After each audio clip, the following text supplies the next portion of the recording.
Hello, lords and ladies. Welcome back to my Let's Read, I guess I'm calling this, despite what the title might say, of Zombie Exodus. It's actually been some time since the last video I made on Zombie Exodus, and that's my fault.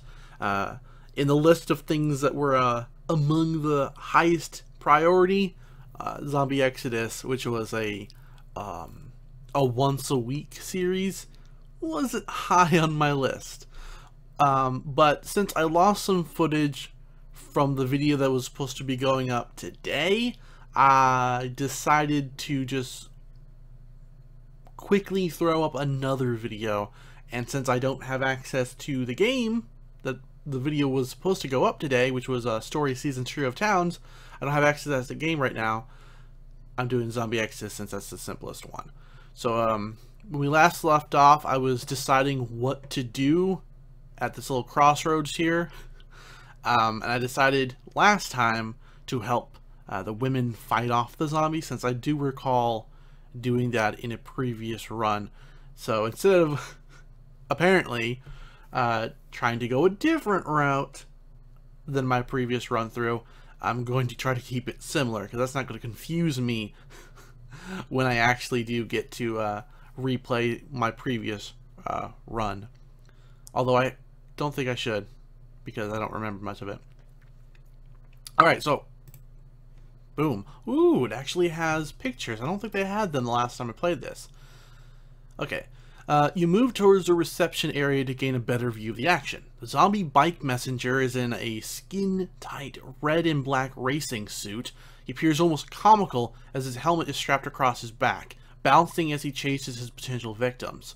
You consider the bad luck he had of having gear to protect his head and not using it. A large circular piece of flesh and skull is missing from the back of his cranium.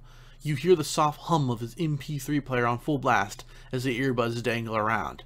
The two women are early 20s and dressed as if coming from a jog, and you formulate a scenario in your head in which the two women were casually jogging down the street and the biker stopped to flirt with them, only to progress to the current situation. "Mindy, he's coming to your left," screams the taller redhead, her ponytail flailing around like the blades of a windmill. "I got him, Candace," says the shorter woman. She has jet black hair and a pixie cut. You admire the shape of the hairdo and how it frames her face, momentarily forgetting they are in the fight of their lives. Candace and Mindy are playing a game of merry-go-round with the zombie, as he is chasing them in a circle around the receptionist counter. Each has a long broom which they thrust to keep him away if he gets too close. You wonder why they have made no attempt to leave through the lobby exit, and wonder if the police have anything to do with it. So, we got four options here. We can tackle the zombie and immobilize him. I can shoot the zombie and get the heck out of the lobby. I distract the zombie and lead him away from Candace and Mindy, or I leave the girls to defend for themselves. It's not my problem. I don't think tackling the zombie would work, since the last time we tried to do a physical check, to use Dungeons & Dragons terms, we didn't do so hot. So I'm going to distract the zombie and I'm going to leave him away from these two lovely ladies. You run to the edge of the lobby near the elevator doors and throw a piece of broken wood at the zombie. It clanks against his head and he spins in anger, growling at the air. You jump up and down, yelling, "Over here!" The zombie turns between you and the women, like he's deciding between the two potential meals. You look around and find a broken piece of tile from the floor and heave it at the zombie. It breaks on the wall next to him, sending shards at his face. Enraged, he dashes toward you. While he's running, you run into the elevator and press the top floor button. You press your body against the wall, and as the zombie bursts through the open doors, you kick your foot out and catch his shin. The ex-bike messenger falls hard to the elevator floor, and you step outside. The doors close just as the zombie stands, and you hear him clawing at the elevator door as he is carried up. You run back to the lobby, and Mindy and Candace approach. "Thanks so much for your help," says Mindy. She breathes hard and inhales deeply, then shakes out her legs and arms. "Yeah, that was amazing," says Candace. "I can't believe no one else helped us." Mindy looks around and says sarcastically, "Yes, all the dead people didn't lift a finger." That was a pretty smart thing to do. I'm not sure I would have the courage to do that in real life, because I'm sure that the zombie would just catch me instead. Not to mention, whoever is... we may have just sent him up to be somebody else's problem. That would be a hilarious spin-off story. The zombie gets sent up to deal with somebody else. Anyways, we have 2 more options. We can offer them water. They need it after that workout. Or I don't offer them anything. I need to worry about my own survival. Now, we'll give them some water. It always pays to be nice. Generally. You reach into your backpack and take out a bottle of spring water. Here, take this and drink it all. Dehydration is a killer. The pair smile and take turns drinking the bottle and thank you for offering it. Your humanity increases. Doodle-doo. You must be exhausted from running around so much. He was chasing us for 20 minutes. By the way, I'm Mindy and this is Candace. Nice to meet you. I'm Archaic. We should get out of here. The police wouldn't let us by with that zombie running around. Wow, what competent cops. Sorry, you can't come out here when the zombie is still in there with you, but if the zombie's not alive no more, we'll let you out. It's like, come in here and kill it, you sorry piece of shit. Alright, what is your next course of action? I search the body of the young woman in the tan and green sundress. I search the body of the older male in the business suit. I check the man by the manager's door with the bleeding leg. I try to reach Emma on the cell phone, or I head outside through the glass doors. That's a good one. I'll check the man by the manager's door with the bleeding leg. You run up to the man on the ground and kneel beside him. He looks up through an expression of pain and says, "Please help me, my leg." You're Brad, right? Okay, I'm gonna check your leg and see how bad it is. You rip open his pant leg to find a badly bruised thigh and shin with no signs of broken bones or deep cuts on the top. It bleeds from several areas, mostly from some kind of wound under his left thigh. You attempt to move him to inspect the wound, but he cries out in pain and pushes your hands away. There's a first aid kit in my office. Bottom drawer, please. Need something for the pain. Stop the bleeding. Alright, so we can go into his office to retrieve the first aid kit. There's no time for first aid kits. I shred some of his clothing and bandage the wounds. Find out first what caused the injury. Leave him there and head to another part of the lobby.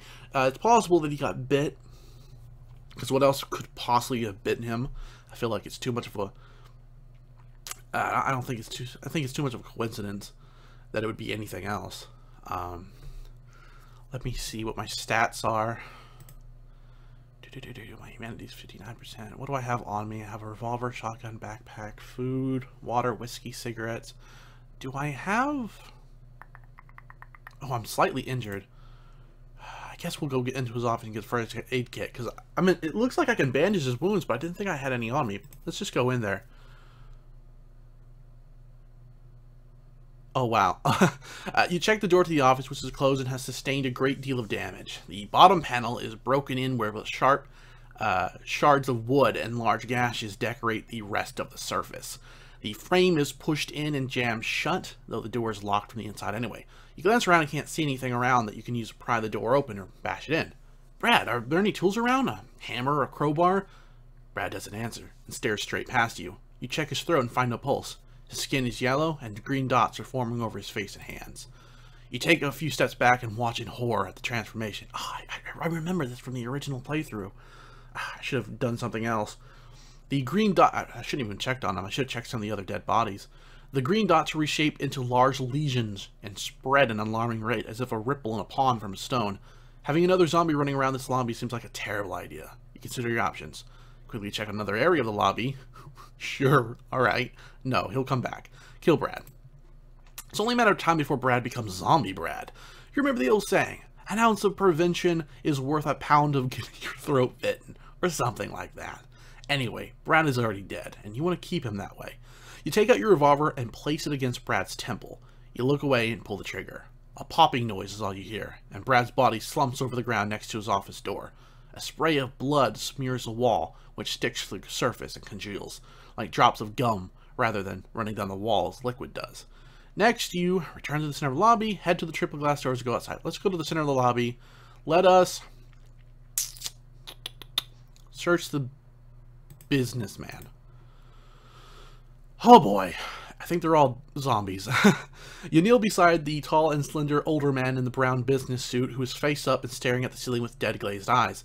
The hole in his head faces you, a brownish, meaty mess of bone and flesh with jagged edges. Blood has pooled and appears as a red halo around the dead man's head. His fingers and hands have abrasions, and the ends of his sleeves and jacket, closest to his wrists, are deep red and frayed. As you check him closer, you find his left leg is almost 180 degrees turned so that the kneecap is facing the floor, and a piece of bone near the ankle, similar to the hand of a lollipop, is poking through his pant leg. You check his pants pocket and remove $42 in folded bills and a handful of change. Next, you search his vest pocket and find a small gold pocket watch with a chain connected to a higher part of the vest. Finally, you check the inner pockets of his suit jacket, several receipts, a 4x5-inch black notebook, and a pack of breath mints. His outer pockets have nothing in them. Something grabs your left leg. You turn and see the woman in the... I should have checked her first. You turn and see the woman in the tan and green dress sitting up, her eyes blank and mouth open in a snarl. Her yellow hand has lashed onto your ankle, which she is using to pull you in as she rises. I can pull my leg away and run. I yell for help. I draw out my revolver and shoot her. I swing my shotgun around and blast her. I beat down the zombie. I figure out a way out of this knowing I can't overpower the zombie. That's a vague one. Everything else is like... I could yell for help, and then maybe the two girls could come help me, although I'm not positive they'll actually come and help me, or if they haven't even already left the building. I could run away. I don't even know how much ammo I have left. I guess we'll shoot her. You turn and pull your revolver in one crisp motion. The woman is in full zombie mode with green marks over her face, arms, and legs, and her fingers have turned rigid and sharp, which dig into your flesh. Wait, what? Did she? Her mouth foams with a brown thick liquid and she utters indecipherable... Oh, her fingers have turned rigid and sharp. Okay, I thought she'd bit me. Her mouth foams with a brown thick liquid and she utters indecipherable sounds. You fire a round clear into her head and hear a pop as a bullet makes contact. The zombie's body goes limp. Her hand releases from your ankle. Your ankle feels tender and wet. You check it to find the skin where she grabbed you has been sliced open and fake fingernails are embedded in the flesh. Ooh. You pry them out and press your pant leg against the skin to apply some degree of pressure and stop the flow of blood. You head back into the center of the lobby. I have got nothing done. I'm just going to try to reach Emma now. You find a secluded area of the lobby and take out the cell phone. Only a 20% charge remains, and the display shows low connectivity in your location, not your area. You dial Emma's cell phone number. After a long series of beeps and screeches, it connects. This is an automated message from Prime Telecommunications. We are experiencing an unusual number of calls at this time. Your call cannot be processed. Please try again shortly. You hang up and try again immediately. Busy signal. You try several more times to get either a busy signal or the automated message. You may have better luck once you get out of the apartment building. Alright, I guess it's actually time to go. The triple doors are tall glass with gold-colored frames and door handles. They're locked shut, and as you approach, the two policemen on the opposite side point to you and wave. They're dressed in full battle gear with Kevlar vests and pads over their shins and thighs. You cannot hear what they are saying through the glass doors, but realize you are being ordered to back away. You knock on the window and point at the door handle to get them to open it. The taller African-American officer waves you back again, but the smaller policeman points his M16 assault rifle in your direction. You mouth the words, "Open the door." The taller policeman takes out keys and unlocks the door. I'm Officer Murdoch, and this is my partner Briggs. No one is getting out while curfew is on, and those things are running around the city, he says as he cracks open the door. You raise your hands up to show you're not threatening in any way, and explain you need to reach your sister, flirt with the police in hopes to let you pass, fight my way out, that's not smart unless I could get their weapons, tell them you're in the military, you need to get to your base, use Candace and Mindy to get past the cops, or you can bribe your way out. What is my stats again? My strength is 20, my dexterity 30. My intelligence is actually lower than my strength.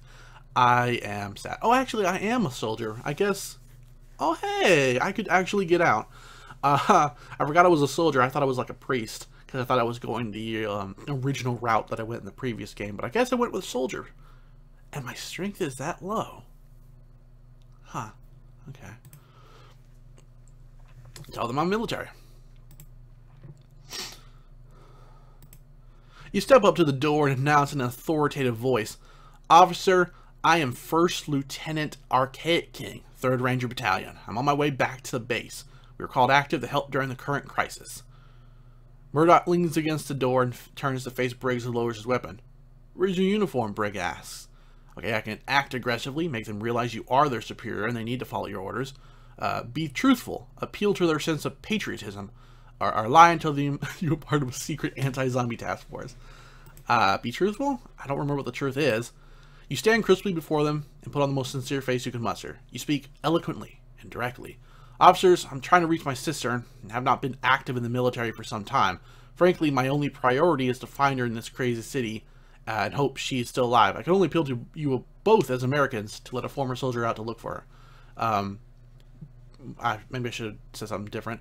Murdoch smirks and looks back at Briggs, who shakes his head. Listen, Lieutenant, we have orders to maintain a curfew and limit anyone on the street. Without identification or uniform, we're not letting anyone go by. If you have a problem with that, then by all means, you can make a call and have the Army send a Jeep down here and pick you up.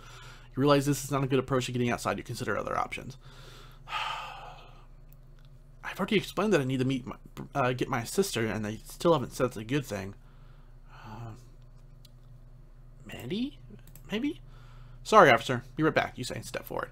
You turn around that Candace and Mindy are in the front of the lobby, sitting on the edge of the large water fountain. Candace washes some dirt from her left leg with water from the fountain, and Mindy stands up as you step near. The policeman won't let us out, you say. That's crap, says Mindy, hands on her hips. They can't keep us locked in here like criminals. Mindy, calm down. Arcade probably has a plan to get past the police. You tell Candace and Mindy to distract the guards while you get the door open, to flirt with the guards to get them to let you pass. Ooh, which one's the better option? Flirt or distract? Flirt, maybe? You smile to the ladies and lean to whisper. If you do distract the police, I think I can get by them and get out. Once outside, I'll distract them and lure them from the front door and get the two of you out. How are we going to distract them? Asked Candace. Well, flirt a little. There's two of you and two of them. Are you nuts? I'm not doing that, yells Mindy. What's the big deal, Mindy? Do you want to stay here and wait for everyone to turn into zombies, says Candace. Mindy folds her arm across her chest and shakes her head. She then puts her arms down and takes a big breath. She walks seductively towards Murdoch, and Candace follows. Hey guys, says... Oh, I'm not even trying to do a flirtatious voice. Fuck that. Murdoch smiles at Mindy. She presses her hip up against the glass door and playfully bounces against it. Candace stands at the other side, and Murdoch's eyes go wide as if ready to pop out of his head. So, what are you guys doing out there? Mindy asks. We're just standing guard here and trying to keep the peace, says Murdoch, who is overtly eyeing up Candace in a way that almost makes you uncomfortable. Have you guys had a break? Looks hot out there. Come inside for a minute. Mindy grabs Murdoch's hand and pulls him inside. Wow, that was quick. Murdoch looks back at his partner, who walks towards the door. Well, what's going on here? Briggs asks with a grin. His eyes dart from girl to girl. Both men are inside and completely distracted by the two attractive women. The glass door is wide open now, and you can see the city outside beckoning. Wow! Wouldn't let me out! Wouldn't let me out! But, oh, two pretty girls. Derelict of duty. Alright, so I could head into the city, leaving Mindy and Candace behind. Oh, that'd be a dick thing to do. Wait for the girls to finish with police and help them get out of the building, or use a weapon to threaten the police. Nah, we'll do this. Cops are just doing their job, although they are exactly kind of breaking it now, so, yeah. You head through the doors. Wait. Did I say that? Wait. Oh, I did that. I wasn't sure I selected the second one. I did. You head through the doors and quickly move across the street. On the other side, you duck behind a car to watch the action in the lobby. 10 minutes pass, and the two policemen exit the lobby and take their positions back outside. I wonder what happened in those 10 minutes. You look around and see a small grocery store with a large broken glass window. It appears looted. Displays are knocked over, shelves are nearly scarce of items, and no one is inside. You take the only items left, several expired cans of tuna fish, and head behind the car again. You toss a can hard and it lands near Briggs. No sound is made, and Briggs doesn't seem to notice. You toss another one overhand like a football and smack it against the wall of the building near Murdoch. As it hits the wall, a loud bonk rings out. The two policemen come to the edge of the curb. Who threw that? Yells Briggs. You toss several more which splatter against the sidewalk and causes the officers to dodge the fishy shrapnel exploding from the cans. As the last can leaves your hand, you make a break for the corner, hoping they chase you. You get your wish and see Murdoch and Briggs sprinting across the street in your direction. You duck into the abandoned store. The pair of cops run by and you wait a few seconds and sneak back towards the apartment building. Candace and Mindy are already outside as apparently the cops never locked the lobby's doors again. They join you in running to the end of the block and around the corner.